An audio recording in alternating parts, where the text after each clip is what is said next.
I hope we are all good. It's been an interesting journey with our lecture videos and then our in-person lectures. So still on multivariate calculus.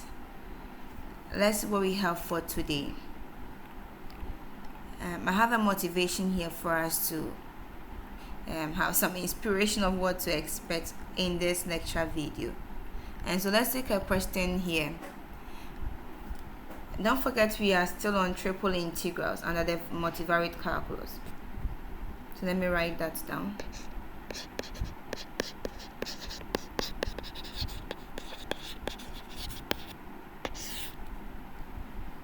Okay. So we want to find the limit of integration for a function which is bounded by some two parabolas. Now you realize that this is under the general regions. It is not a rectangular domain. And so we have to find the limit of the integration. So you ask yourself, where do you want to slice through? We've already solved this question in the triple integrals general solution, but I really want to do a quick recap on that. You realize I have a boundary 0 and I have a boundary 4 minus x squared minus y squared. So quickly, because I have two this domain, I'll quickly slice through the z-axis. It means I'm having a triple integral of some dz. I can have it as dx dy or dy dx. Let me take it through this approach. It means my z is 0 to 4 minus x squared minus y squared. So I have 4, let me use a different pen. I have 4 minus x squared minus y squared. I have to make y the subject here. So in that case, I have y is equal to, if I set z to 0, I have y equal to square root of, let me just take it step by step, plus or minus square root of 4 minus x squared. So this negative square root of 1 minus x squared, positive square root of 4 minus x squared. Then the last thing, if I set y to 0, I have 4 minus x squared, and then you realize x gives you plus or minus 2.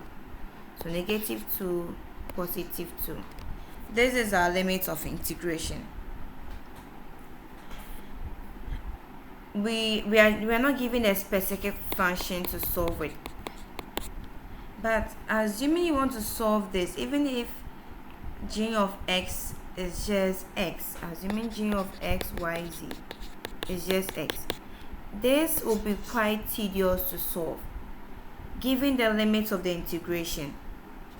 So z was between 0 to 4 minus x squared minus y squared. Y is between negative square root of that. And then x is between negative 2 to 2. This alone makes it quite difficult to even evaluate the integral. You have to substitute this limit in. So the question is, what can be done? And that is our motivation. I have a question here. Any comment about what you have? You realize that you would have a polar coordinate from the first two integrals here. Sorry, I'm making this quite cumbersome. These first two integrals, that is the outer and the middle. If I want to draw that, I have negative 2 to 2. I have the positive part of it is that for the y, and then the other low limit is this. And this is a circle. So you have a polar coordinate here with the extra integral remaining. So this leads us to what we have as triple integrals in cylindrical and spherical. It means this can be either stretched longitudinal way to have a cylinder, or it will be stretched in a horizontal way to have it as a sphere. So that is the introduction or motivation to triple integrals in cylindrical and spherical coordinate. Okay, now let's move to what this tool is about. So if you look at my slides here, it says for the shapes the shapes are in a cylinder form and then a sphere. You know what cylinders are, you know how a sphere looks like. A sphere can be like a ball, how the ball looks like, or the earth map. A cylinder is what do I say, it's a cylinder of this shape. Now the variables involved here are 3. So if I draw the Cartesian coordinates, x, y, z, this is wrong. If I draw my x, y, and then z, so z, y, x, I can take the radius in this form. This line can be projected upwards. So this is my r. The distance between x and r is given as the theta. The distance between this is a projection of r. So this line is the same as this line. The projection from this z to the r is the phi. So there are 2 angles here, phi, theta. We have our radius, and then if I join this to this line, I'll have a height. From this sketch, we can have a cylinder and a sphere. So the cylinder takes the variables, so cy takes the radius, the angle, and then the height. You know, cylinder is of this form. There will be a height. This is the height of the cylinder, so that is the z. Now if I want the sphere, sp, it is the radius, the angle up, that's the rotation clockwise, and then that's of the theta. So a sphere will be in this form. There'll be like something up to spin it round. What causes it to spin is what we refer to as the phi angle.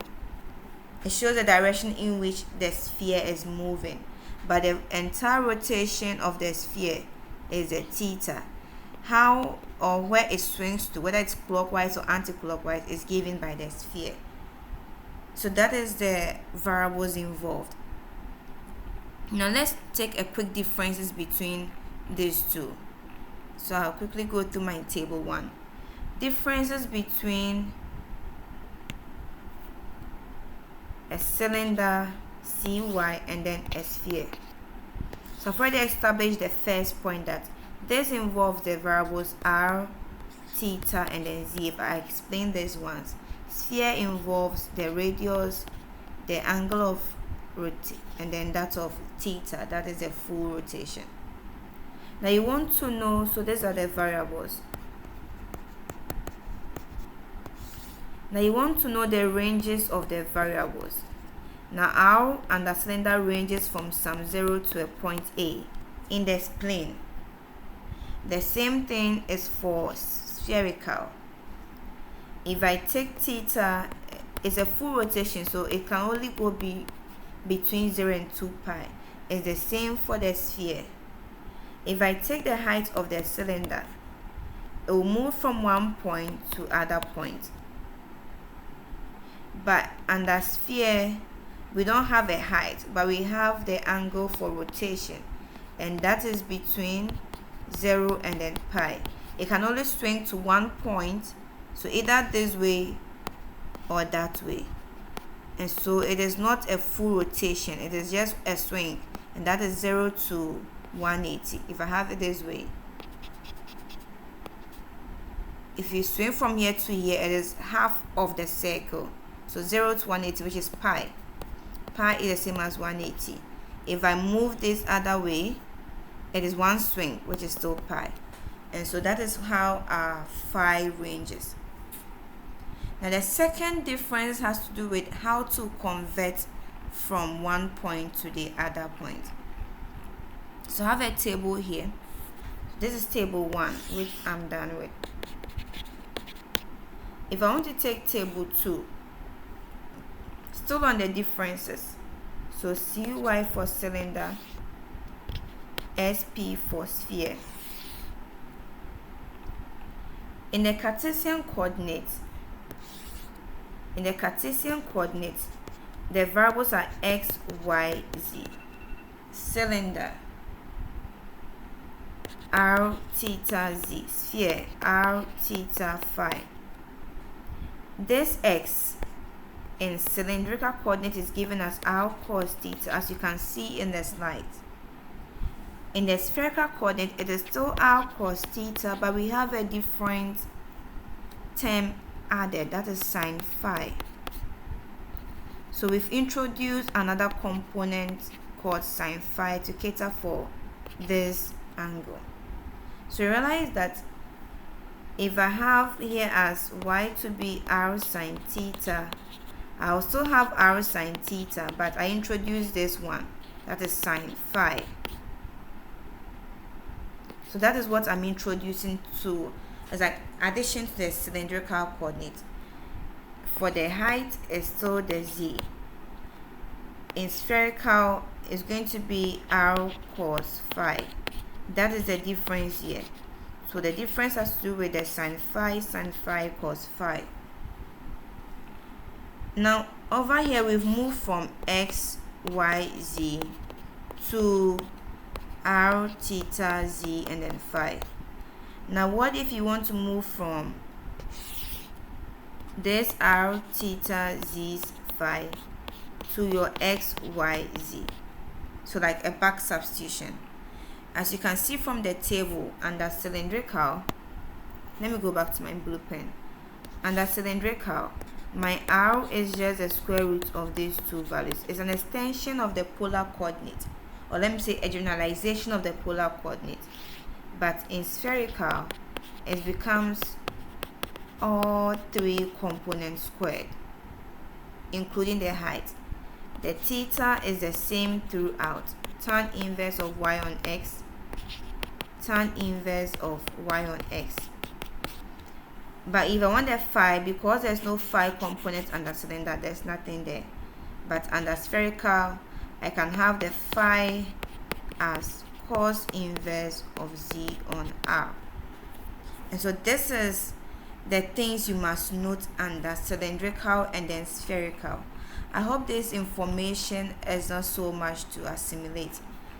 In the next video, I'll take examples on how to convert from one coordinate to the other coordinate. Stay tuned.